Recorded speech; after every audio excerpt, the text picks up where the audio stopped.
앞으로는 너희들 일을 너희가 알아서 해라. 이번 달부터 돈도 안 보낼 거야. 갑자기 이러시는 게 어디 있어요? 안 그래도 생활비가 부족하다니까요. 너가 버는 돈도 있잖아. 그거 아껴서 써. 그 돈으로는 택도 없어요. 저희 자리 잡기 전까지는 엄마가 도와주셔야 한다고요. 그렇게 돈도 못 벌면서 뭐하러 미국까지 가서 고생이야. 그럴 바에는 그냥 한국 들어와서 남들처럼 살아.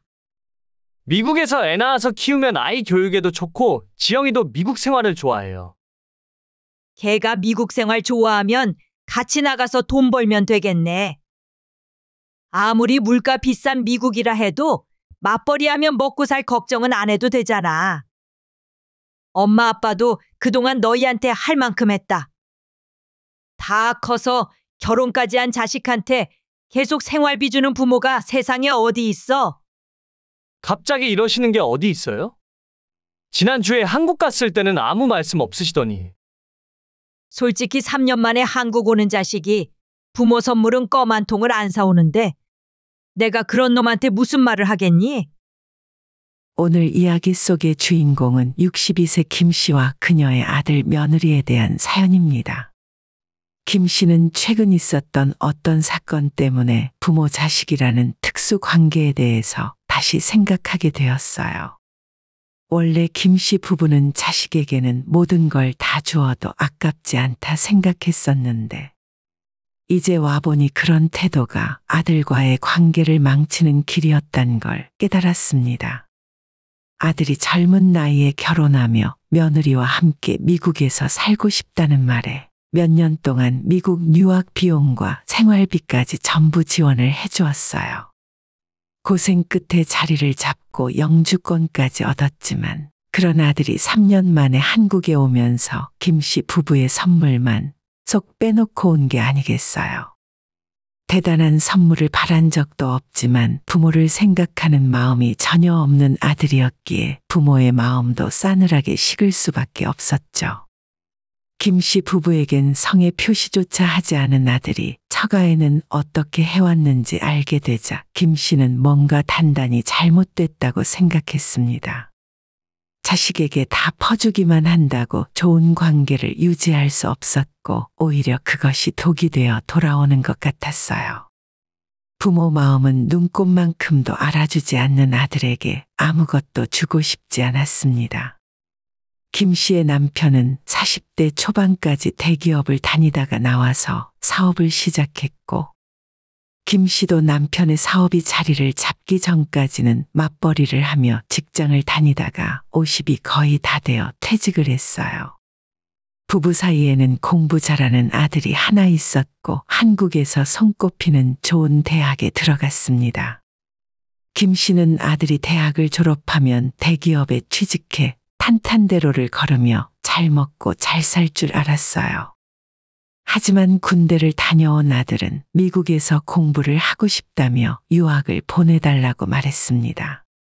너무 갑작스럽긴 했지만 남편과의 상의 끝에 아들을 유학 보내주기로 결정했어요. 경제적으로 전혀 부담이 되지 않는 건 아니었지만 조금 무리를 하면 그 정도 뒷바라지는 해줄 수 있을 거라고 생각했죠. 하지만 유학 이야기를 꺼내고 얼마 후 아들은 정말 당황스러운 이야기를 하더라고요. 엄마, 아버지, 지금 만나는 여자친구랑 결혼을 하고 싶어요. 뭐? 지금 너 나이가 몇인데 벌써 결혼을 한다는 거야? 그리고 유학 간다면서 결혼은 무슨 결혼? 그 당시 아들의 나이가 26이었는데 결혼을 한다니 김 씨 부부는 당황했죠. 나이도 나이였지만 당장 얼마 후 유학을 떠난다는 아들이 결혼식을 올리겠다니 어떻게 된 영문인지 몰랐습니다. 아들이 만나는 아가씨가 있다는 건 진작부터 알고 있었어요. 군입대하기 전에 만나 2년간의 군 생활도 전부 뒷바라지를 하며 기다려주었기 때문에 김 씨도 모를 수가 없었습니다. 그러니까 결혼식 올리고 같이 미국 가고 싶어요. 같이 가겠다고? 김 씨 부부는 아들의 말을 듣고 깊은 생각에 잠겼습니다. 여자친구는 아들보다 한 살이 더 어렸고 20대 중반 어린 나이에 결혼을 하고 남자를 따라 미국에 간다는 것을 상대방 부모가 어떻게 받아들일지도 알 수 없었죠. 이미 여자친구 부모님한테는 인사드리고 허락까지 다 받았어요. 뭐, 허락을 받았어? 이미 미국 가는 것을 허락받았다는 말에 어안이 벙벙할 지경이었습니다. 입장을 바꿔 김 씨가 저만한 딸이 있다면 절대 쉽게 허락할 수 없는 상황이었으니까요. 애초에 유학을 일찌감치 허락했었는데 이제 와서 한 명이 더 늘었다고 돈 때문에 지원을 못하겠다는 말을 할 수는 없었어요. 얼마 후 아들은 약식으로 결혼식을 올렸고 그로부터 2달 후 며느리와 함께 미국으로 떠나버렸습니다. 아들이 대학 다니며 공부만 하다가 떠났기 때문에 당연히 모아둔 돈 같은 건 전혀 없었고 며느리 역시도 마찬가지였어요. 미국으로 건너가 집을 렌트하는 비용이나 먹고 사는 모든 비용을 김 씨 부부에게 지원을 받을 수밖에 없었습니다. 엄마, 저 아무래도 차가 한 대 있어야 할 것 같아요. 아들 내외가 미국으로 떠난 지 보름 만에 차가 필요하다고 해서 3만 불을 추가로 보내주었어요. 미국은 워낙 땅덩이가 넓기 때문에 차 없이는 마트 다니는 것도 힘들다고 하니 어쩔 수 없는 일이었습니다. 아들은 미국에서 대학을 다녔고 당연히 대학을 다니는 동안에는 일을 거의 할 수 없었기 때문에 모든 비용을 김 씨 부부가 보내주는 돈으로 충당했어요. 공부를 마친 뒤엔 한국에 돌아오지 않고 미국에 남아 살길 원했고 김 씨도 딱 그때까지만 뒷바라지를 해주기로 약속했습니다. 아들에게 집 렌트비와 각종 공과금으로 매달 2,000불 그리고 먹고 사는 생활비로 또다시 2,000불, 최소 4,000불 이상의 돈을 매달 송금했어요. 사업을 하는 김 씨 부부 입장에서도 결코 적지 않은 돈이었는데 문제는 그 돈을 받은 아들 역시도 항상 돈에 쪼들리며 사는 것 같았습니다. 다행히도 아들과 며느리는 미국 생활이 체질에 맞는 것 같았고 잘 적응하며 아예 미국에 눌러 살겠다는 마음을 굳혔어요. 김 씨는 하나뿐인 아들과 멀리 떨어지게 되어 섭섭했지만 그래도 아들의 행복이 우선이었습니다. 이번에는 한번 한국 들어올 수 있어? 아니요, 돈도 워낙 많이 들고 저희 아직 영주권이 안 나와서 한국 안 들어가는 게 나을 것 같아요. 나중에 영주권 받은 다음에 갈게요. 아들은 한국에 거의 들어오지 못했고 가끔 영상통화로 얼굴을 보여주는 것이 전부였습니다. 그리고 매번 돈이 없다는 말을 입에 달고 살았기 때문에 오라는 말도 하지 못했죠. 김 씨 부부도 여유가 없는 편은 아니었지만 그렇다고 한없이 퍼줄 수 있을 정도로 여유가 있는 것도 아니었죠. 어느덧 아들이 미국으로 건너간 지도 7년이 넘었고 미국에서 학교를 나와 취업을 해서 일을 하고 있었습니다.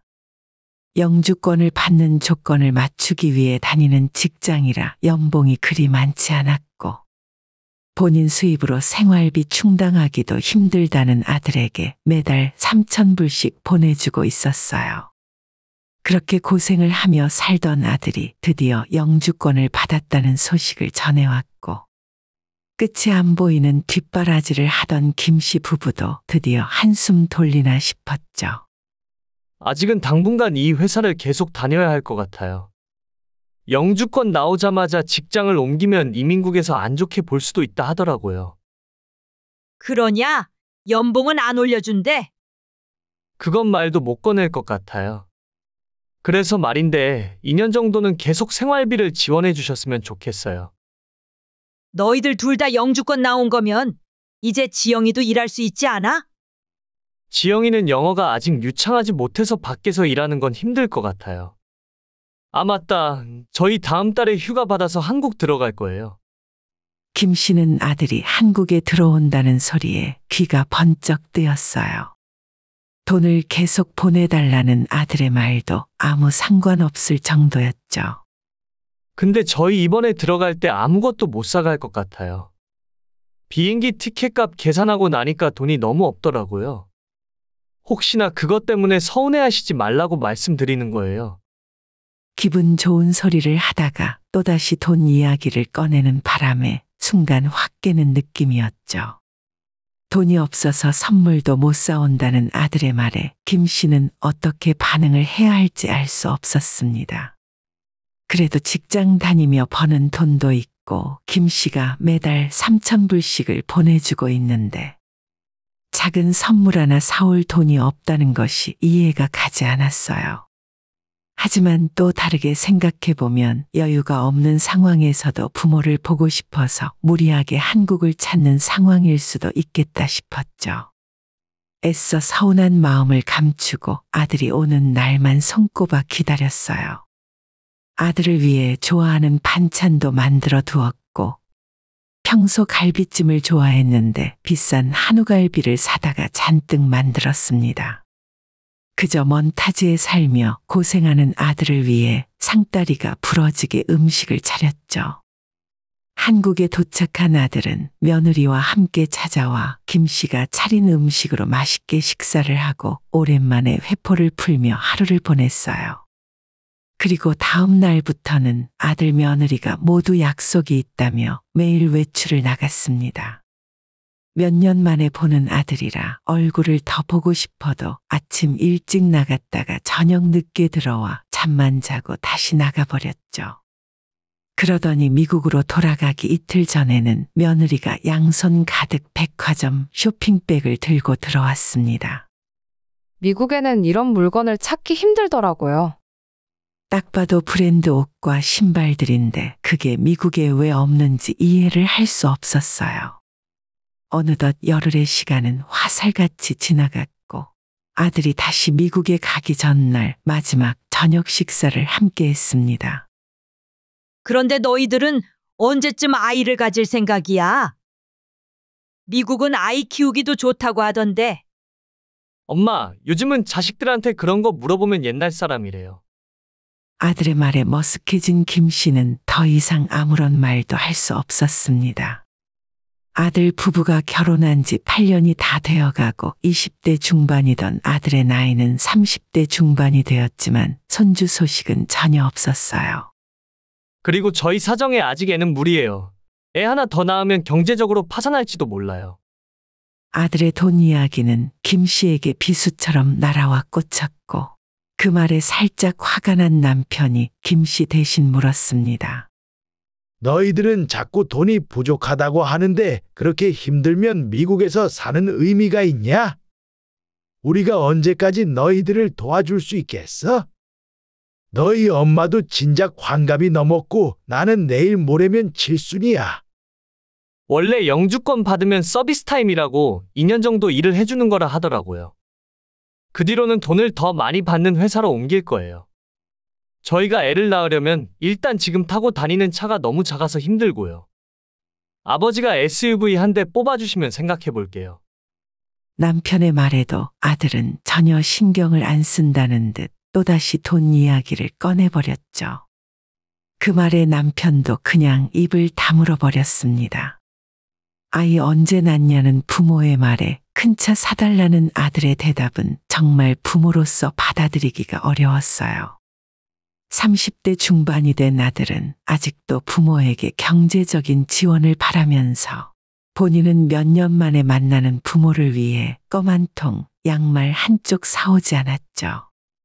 생각해보니 아들과 며느리는 김 씨 부부의 생일이나 어버이날 같은 기념일에 연락도 제대로 하지 않았습니다. 말 한마디로 천냥빚도 갚을 수 있는데 자식이라고 하나 있는 녀석이 어째 저렇게도 무심한가 싶었죠.